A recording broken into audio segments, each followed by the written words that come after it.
Okay, everybody, this week is silent film and murder. And we're about to introduce a very special guest. Today's guest got his start as a film critic for The Hollywood Reporter, and at just 24 became the magazine's international editor.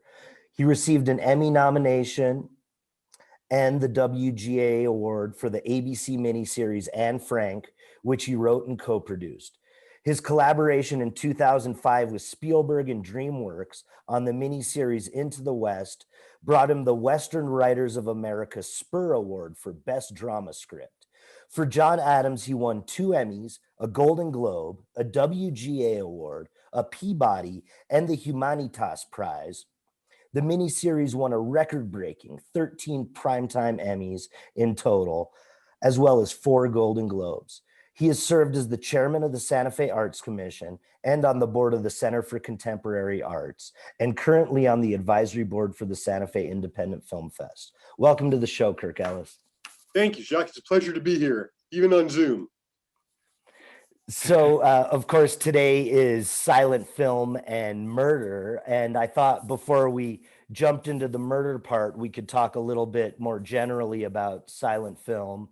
A few years ago, Lisette and I got to see a restoration of the Phantom Carriage at the Telluride Film Fest. And if I'm understanding right, you had another movie you had to be at, or you had to leave early for another obligation. That's correct. That was in the days when I was what's called a ringmaster, where you're in charge of introducing the films and wrangling the speakers. And so you're moving from one venue to another.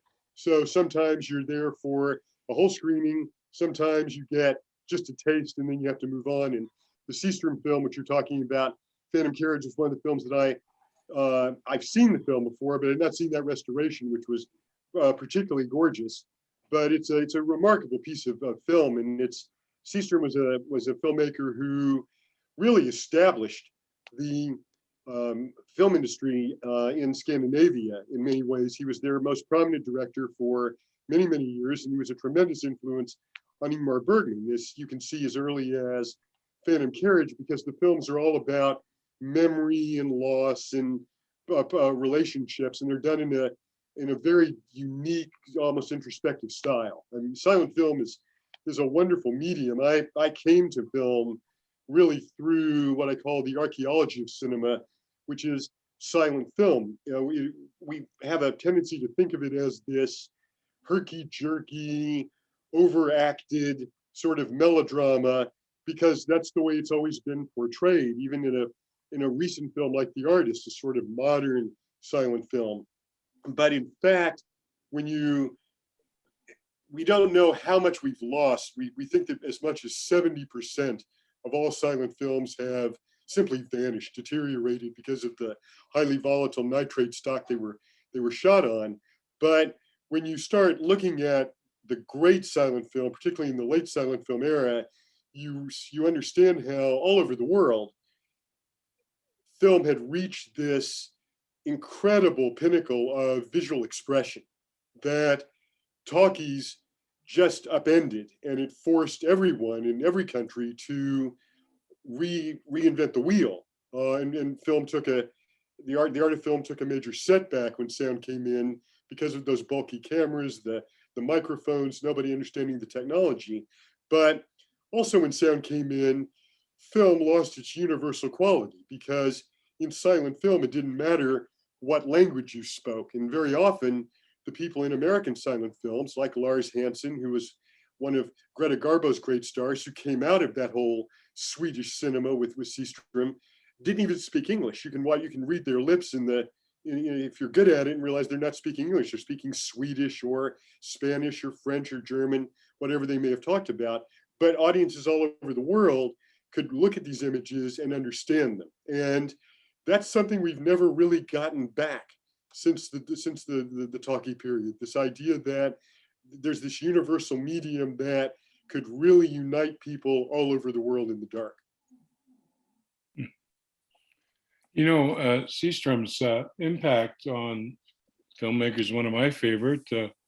And, you know, when I think back, Bergman always had these dark subject matters. And I Seastrom being kind of the father of Swedish cinema, and Right.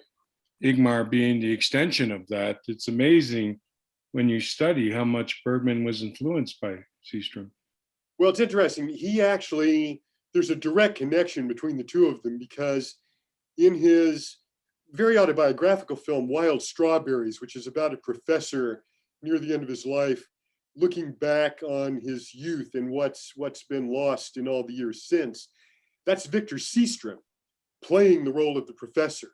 And Bergman structured the film to look like an old Victor Seastrom silent film, these flashbacks within flashbacks, which you first see in Phantom Carriage, which is the story of an alcoholic on Christmas who denies a woman her dying wish to see him and is picked up literally by a ghost carriage. It's another way to tell a Christmas carol, but with a very dark Scandinavian subtext. And it's still remarkable for its harshness. And Seastrom is, as he was often in his films, was the lead actor in those films as well. Yeah, he brings he's the one that comes to gets the dead bodies the souls, right, of the victims or the ones that pass. Right. And carries that. How did they do that methodology of creating the ghost? Was that a double exposure, or? The post-production on Phantom Carriage was long, even for the silent era. I believe it was over 7 months between the time the film was shot and it was finally all put together. But that all the effects at that time had to be done in camera. So you would let's say you've got the scene where Seastrom's character is lying left dead and the carriage comes to pick him up. You would have to lock on the camera so that there was no movement whatsoever. And then you would run the film back to a certain point in the camera without it ever being exposed to light. And then would bring in this carriage and you would crank the camera. And this is before motorized cameras. You would have to have a very confident cameraman with his speed that would be cranking it exactly the same rate as before, so that when the carriage came in, it had this ghostly transparent effect. But the carriage takes it one step further because you've got the ghost figures moving three-dimensionally in front of and behind objects. So there was a real mathematical calculation about what you'd have to shoot first that would have complete weight, no transparency, and then what you would expose in front of or behind it to give it that ghostly effect. It's a remarkable piece of filmmaking. Yeah, so I think one of kind of the most famous scenes that when you see it, you think of is, of course, from The Shining, where Kubrick basically does a shot for shot of him breaking down the door with his face through. So I don't know if you could touch a little bit on that. Well, it's always difficult to ascribe influences. How much have people seen of something to really know to draw from it? I mean, my own takeaway from this is that by the time we get to the outbreak of World War II, it's all been done. All of these tropes, all these images, they exist somewhere in the pantheon of films that have come before. And I think that all these people that we talk about as filmmakers, look, Martin Scorsese, you know he's seen everything. So when you see a reference to a certain shot or a certain filmmaker, you know it's deliberate. You know he saw that film and is paying tribute to it. Kubrick, I think to a certain degree, that's true of as well. It's possible, maybe probable, that Kubrick had seen some of this work. Here's Johnny. Charlie Chaplin called the Phantom Carriage the greatest film of all time, or the greatest film ever made. Maybe we should talk a little bit about him before we get into Fritz Lang. And Sure. He was one of the ones who was able to eventually successfully transition to talkies, but that was not an easy transition for him as, the former king of silent film. Right. with Chaplin resisted the new technology. Look, he makes his last silent film, Modern Times, in 1936, 10 years after the invention of talkies, and 9 years after Warner Brothers releases The Jazz Singer. So Chaplin was old school, we would say now. I would argue that Chaplin never really mastered talkies. When you look at The Great Dictator, Monsieur Verdoux, and the films that followed that, they're dialogue heavy. Now, the dialogue, particularly Monsieur Verdoux, is really good. But it was interesting for a filmmaker like Chaplin, who, when he adopted sound, really began to believe in the spoken word. But this will be an iconoclastic point of view, I'm sure, among your guests, but Chaplin was never the most cinematic of the great comics, silent comics. He tended to stage a lot of his films in master shots to show his whole body. And he had a very balletic sense of grace and humor, and that served him very well. But looking at the films today, they can look awfully stiff. He never had the command of the medium as somebody like Buster Keaton, whose films are completely timeless and could have been shot yesterday. They take on all of the advantages that the cinema presents, and really uses the medium. Sherlock Jr. talking about double exposures and cuts that were perfectly timed, where he's in one shot, stop the camera, go to another location, he's about to sit on a chair, cut, he's in exactly the same position, there's no chair, and he falls in front of a streetcar. Chaplin was never doing any of those things. He never understood the medium with that sense, but it was with Chaplin, it was all about the character he created and the way it resonated with millions, if not billions, of people around the world, as opposed to his cinematic expertise. And of course, Charlie, as well as Buster Keaton, were both discovered by, it seemed, Fatty Arbuckle. That's correct. Right, which is a great sort of lead into our next segment. But Chaplin and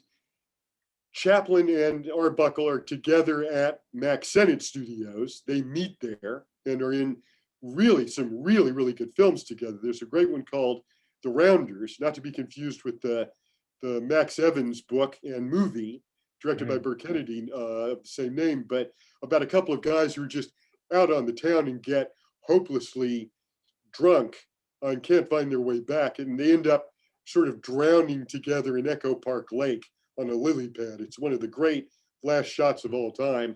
But and then when Arbuckle starts his own company, which he calls Comique, spelled in the French way with the Q-U-E, Buster Keaton is his second banana, and Keaton learns the ropes of filmmaking. And he said this, that he learned everything he knew about filmmaking from Roscoe Arbuckle. And until the day Keaton died, a picture of Arbuckle was above Keaton's desk in his office at his Beverly Hills home. So there was a tremendous passing on of the knowledge and of the technique from Arbuckle to both of those gentlemen. Yeah, Kirk, Fatty Arbuckle is claimed to be Hollywood's first $1 million star. That is actually true. Arbuckle we were just in the last segment talking about Chaplin. I think it's important for people to understand that even in Chaplin's era, before Arbuckle's fall, Roscoe Arbuckle was the most popular comic in the world, and he was much more popular than Chaplin with families and children, which led to his downfall at the hands of embezzlers and extortionists and ultimately studio indifference. But Arbuckle was $1 million star, and he was one of the very first actors, and he was an actor, writer, and director, to be given total creative control of his work.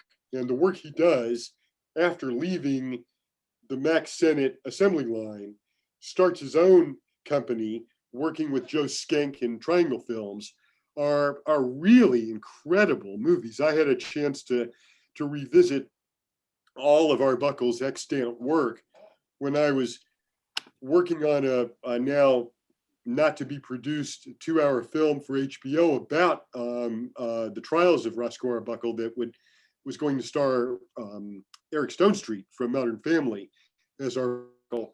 And it was amazing to see his work, because we think of Arbuckle as fatty.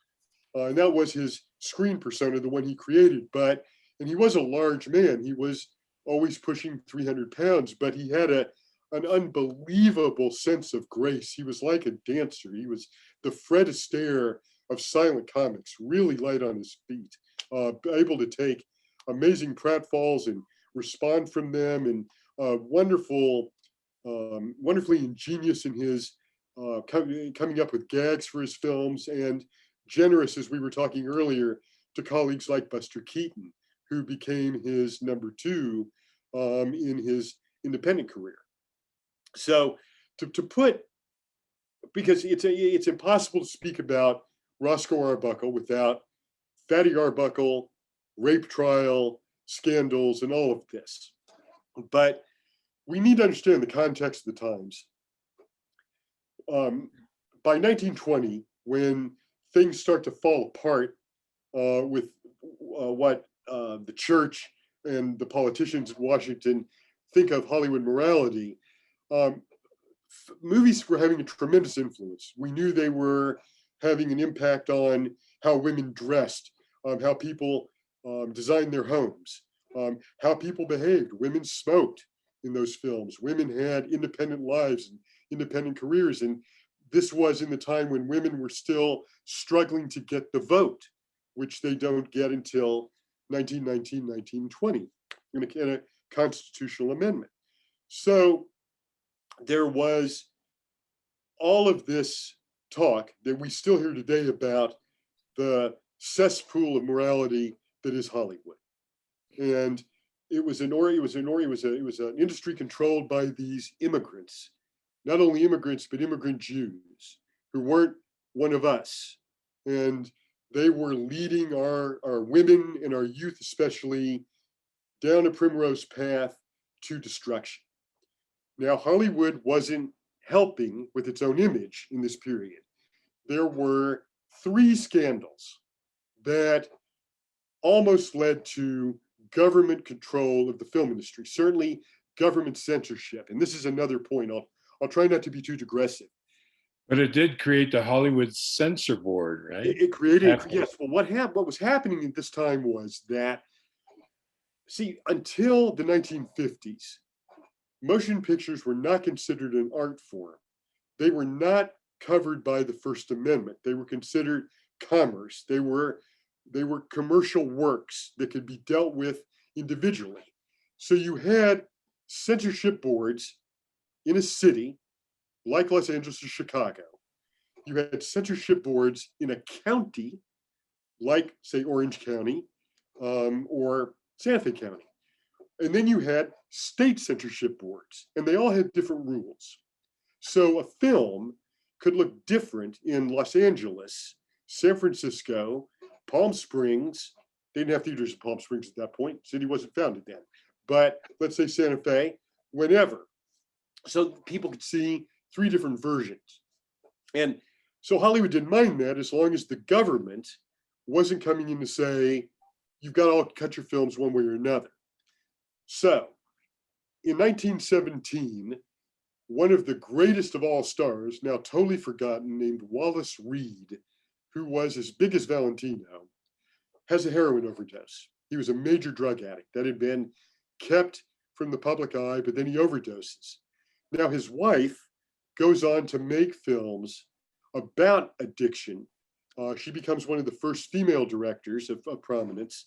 They're all about the how to deal with people who have addiction problems, and there is a drug problem in the country. These are films that are not seen by a large number of people. So there's that scandal.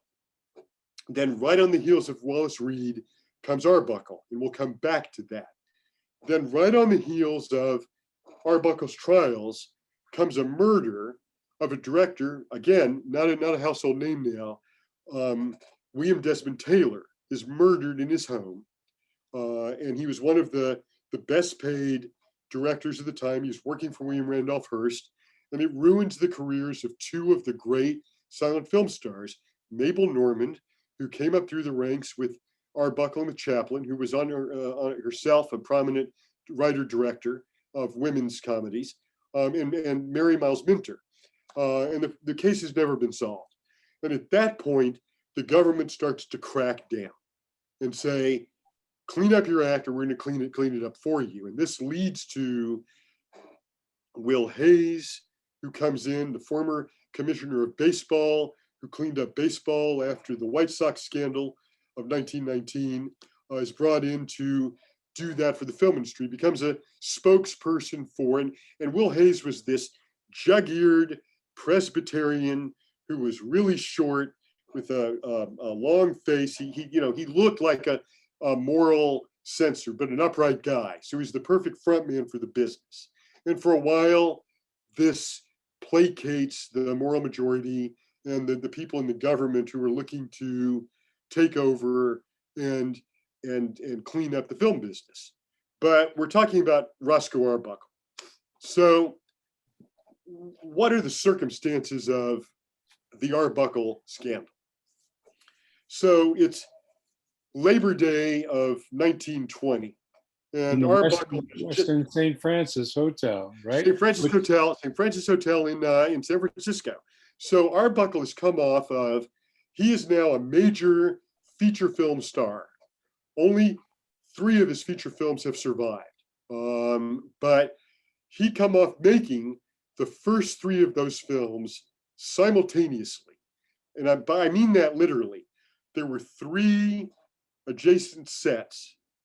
And Arbuckle, who was technically directing all 3 of them, but there were credited directors who were saying action and cut during the production, Arbuckle would finish a scene on one set, change costumes, go on to the next set, do that scene or sequence, then go on to the 3rd set and do that sequence. So he's doing all these films to finish. And he does, but he's exhausted at the end of this. And he's just attended a sneak preview in downtown LA, I forget which theater, of the first of these 3 films, which you can see. And it's a wonderful, sort of sophisticated drawing room comedy. And it's a big hit. And Adolph Zukor and Jesse Lasky, the head of production of Paramount, are there. And they're thinking, God, Roscoe, this is going to be great. And over the Labor Day weekend, we've got the big Paramount Parade of Stars in Pasadena, which was a kind of precursor to what we know as the Tournament of Roses parade on, New Year's Day. And Arbuckle says, I'm not going to that. I've just been working for 6 months on 3 movies. I'm exhausted. I'm going up with a couple of friends to the St. Francis Hotel for a weekend, and we're just going to chill out and just not even think about filmmaking. So I give you this backstory because this is Adolph Zukor. This is his top talent, his top comic talent, who is saying, no, I'm not going to be part of this big press junket. Forget it. So that registers in Zukor's mind. So Arbuckle, who's got this unbelievable Pierce arrow, you can find photographs of it on Google. I think there's even film of it on YouTube, that had its own bar. It even had its own bathroom. Unbelievable in this car. It was a specially made luxury car. So there's no guest list for this party, but it's just Roscoe and a couple of friends having some drinks, having some really nice dinners. But he's one of the most famous people in the world. And there are a lot of people who know him up there. So over the course of a weekend, there's sort of a revolving door in his suite. And in the course of this, a young extra from the Senate lot named Virginia Rapay dies of peritonitis. on a bed in one of Roscoe's rooms. Now, I could go into, because I did a lot of investigation for the work on the story, and I could certainly spend a whole hour just talking about that. But suffice it to say that the rumor that came out that Arbuckle had attempted to have sex with her, and that in the course of intercourse had killed her, is a total urban legend. None of it ever happened that way. It was there are thousands and thousands of pages from the 3 trials that Arbuckle was forced to undergo that thoroughly refute the wisdom of this. But once the Hearst papers got a hold of it, the image of this, as they portrayed him in the paper, grossly obese individual, having a bestial encounter with this defenseless woman was too much for the papers to resist, and it became the running narrative for this. Now, because she had a bladder infection, right? That's how she died. that is correct. That's correct, and we know that she also was suffering from a botched abortion at the time she was at the party, and that was one of the leading causes of her death. And that came out in the trial, but was suppressed by the yellow papers of the time. And even Arbuckle, this is interesting given where we are now in our culture. Arbuckle refused to have her background brought up by his attorneys because he said it was not their role to drag the victim through the mud. So that was an interesting decision on his part.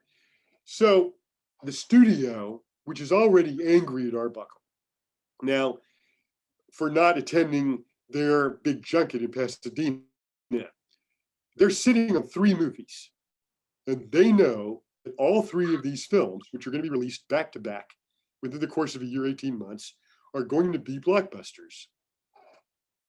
They put them on ice. They never release them, ever. They're never seen by anybody. In the United States, I think his first film did get some European gigs, but they were never seen here. The studio refused to support Arbuckle. Now these are talkies, right? Are they talkies? No, these are still silent films, 1920s.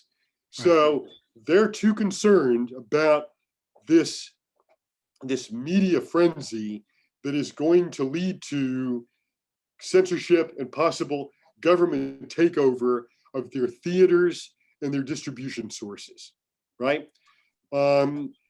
So Arbuckle undergoes, in the course of 9 months, he undergoes 3 trials, okay? 2 of them are hung juries. One of them is a hung jury for acquittal. The second one is a hung jury for innocence. But it's the 3rd trial that's important for people to understand.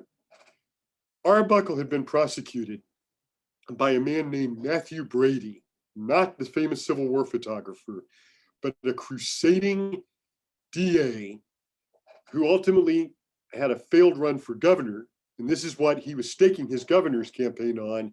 I'm the man who convicted Fatty Arbuckle. So he concocts evidence. We know that Arbuckle was set up by a famous grifter and extortionist named Maud Delmont, a failed actress who ran a kind of call girl service, we call it now. And Virginia Rappe was one of her part-time employees. And this is a whole blackmail scandal that went horribly wrong that she turned state's evidence on to save her own skin. So Brady is the prosecutor in all 3 of these trials.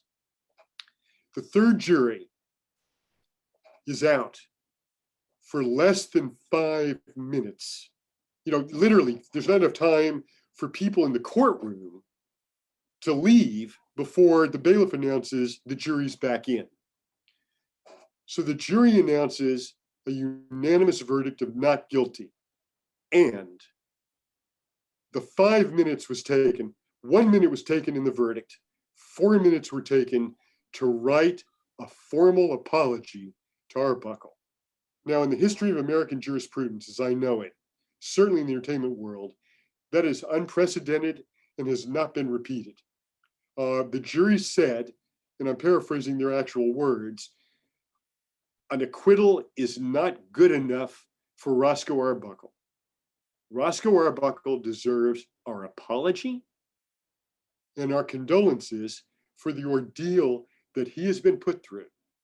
We as a jury recognize he has been put through it as a kind of icon, not as an individual, and that this whole process never should have occurred. So Arbuckle comes back to LA. He's been back and forth with all these trials. The final time, with this acquittal and a letter in his hand, clean bill of health. And he never works as an actor again for the rest of his life. Cutting to the chase, he will go back to vaudeville at the dawn of talkies. He will have a reasonably successful vaudeville career. He will work as a director. We know that he was the original director on Sherlock Jr.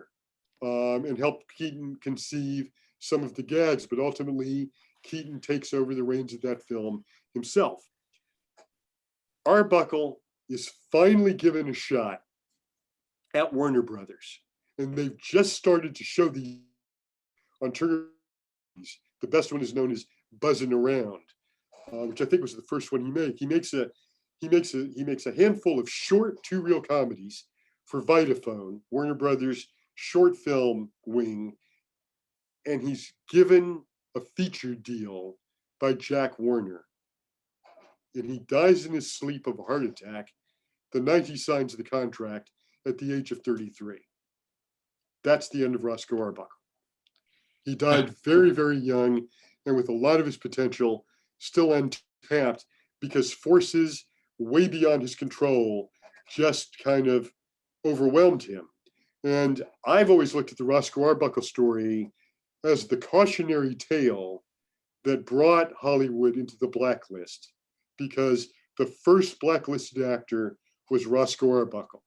And the same forces that led to that incredibly dark period of motion picture history in the late 40s and early 50s was started back then for all the same reasons and with all the same hysteria. I like what the film critic.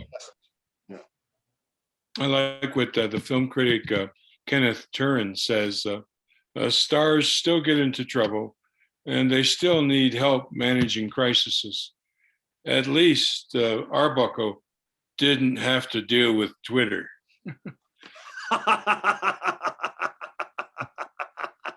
But that case led to the institution of morality clauses in every contract in Hollywood.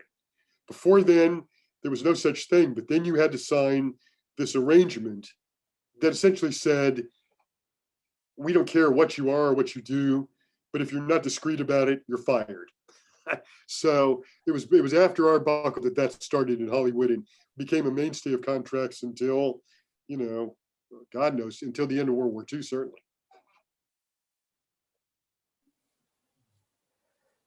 Kirk, another film I'd love to talk about, which of course is not a silent film, but Peter Lorre is a silent character in it, and it's directed by the great silent filmmaker Fritz Lang, is the movie M. Yeah, sure. I mean, M is go ahead. Sorry, Chuck. And yeah, I think it really fits in with silent film and murder. Well, Fritz Lang was one of the great silent film artists. I mean, we all know Metropolis, but before that you had his massive 2-film Nibelungen saga, and you had Spione, one of the great sort of precursors to the James Bond saga.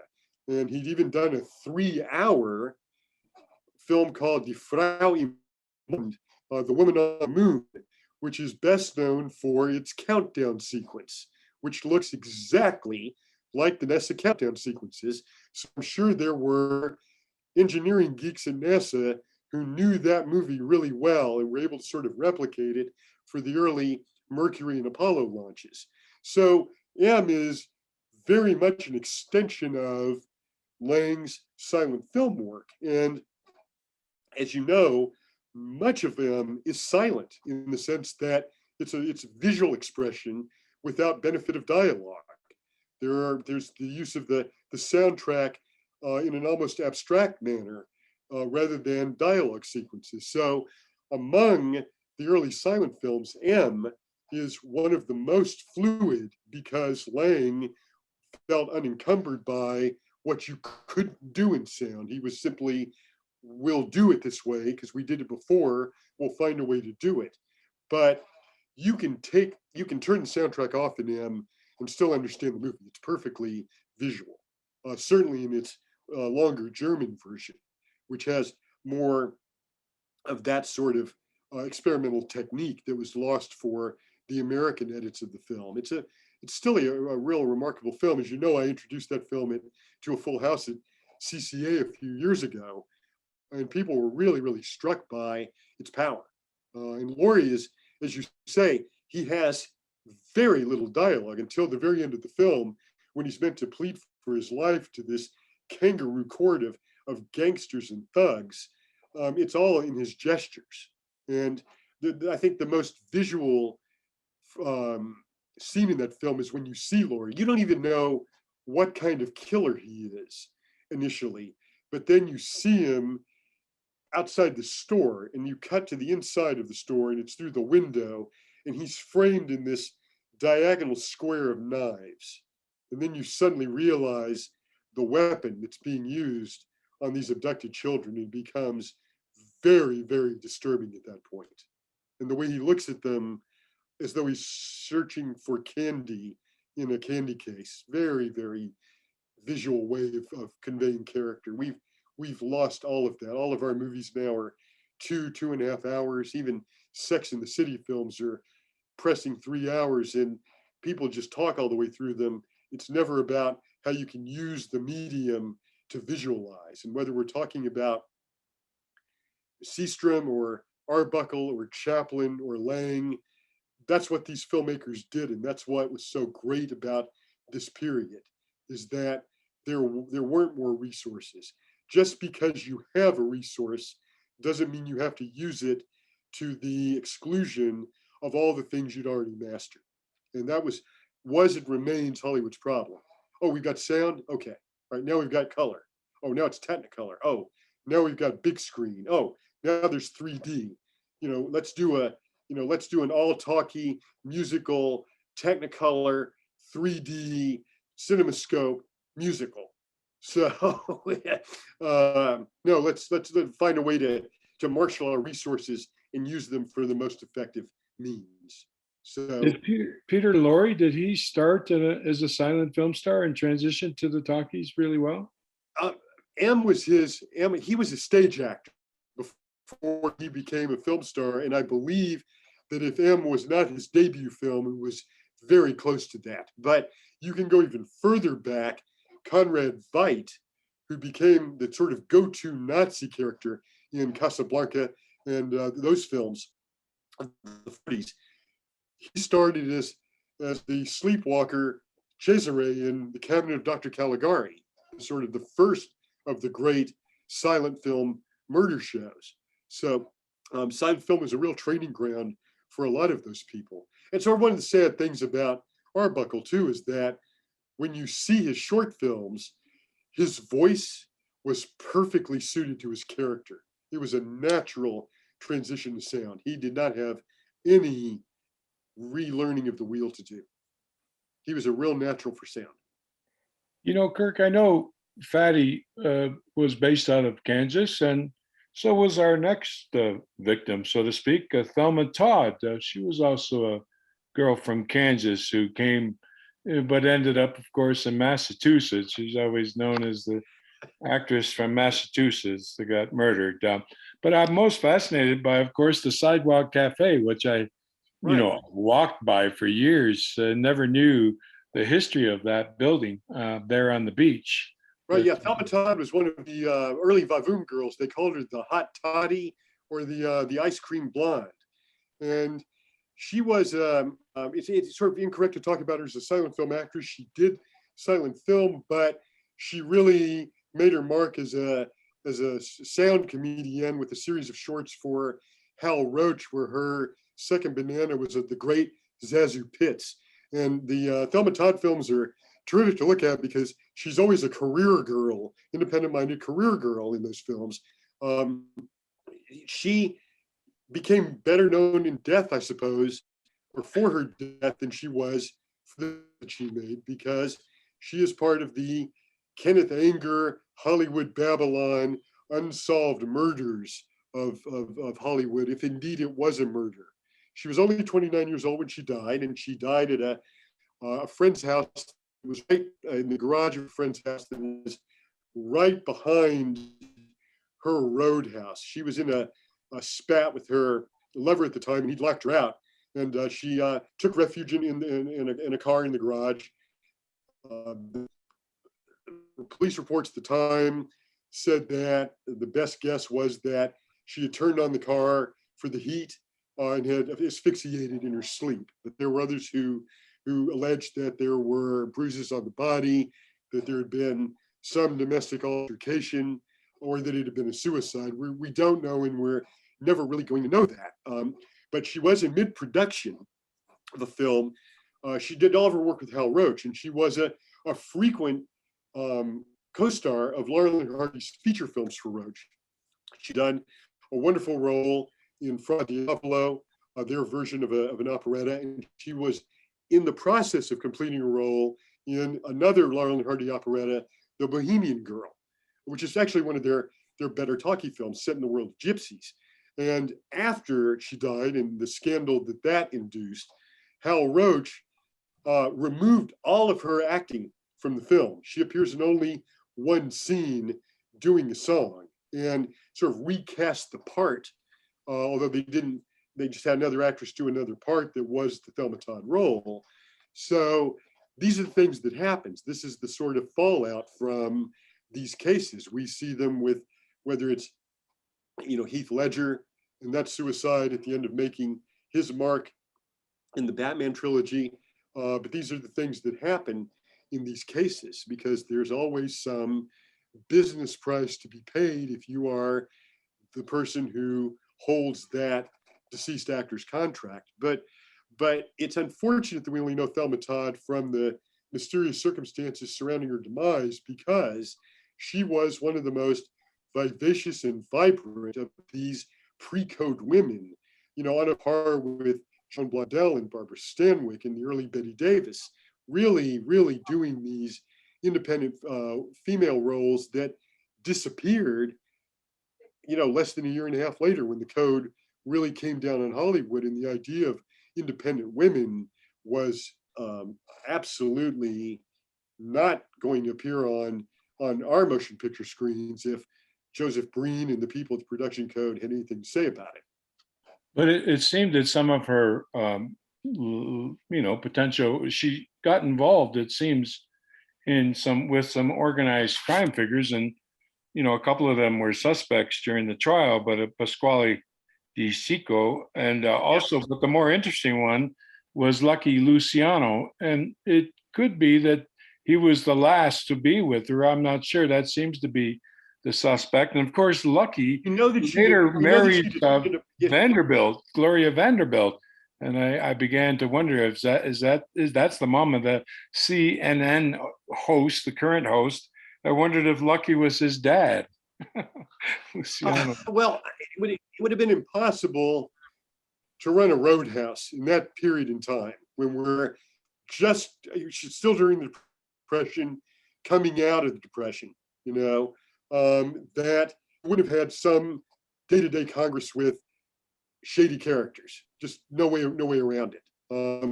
We know the last place she was seen before her death was at the Trocadero with Ida Lupino, but she was, by all accounts, not drunk and not feeling very chipper, and had her own car, and her chauffeur had driven her back. And after that, things get very hazy. But this is the case with Jean Harlow's death, and not Jean Harlow's death, but the death of her husband, Paul Byrne, who was a producer on the MGM lot, who committed suicide, or did he, given Jean Harlow's gangland connections and their very dysfunctional marriage. So there are, you scratch a Hollywood mystery and you get 5 more that you want to solve. and figure out what these connections are.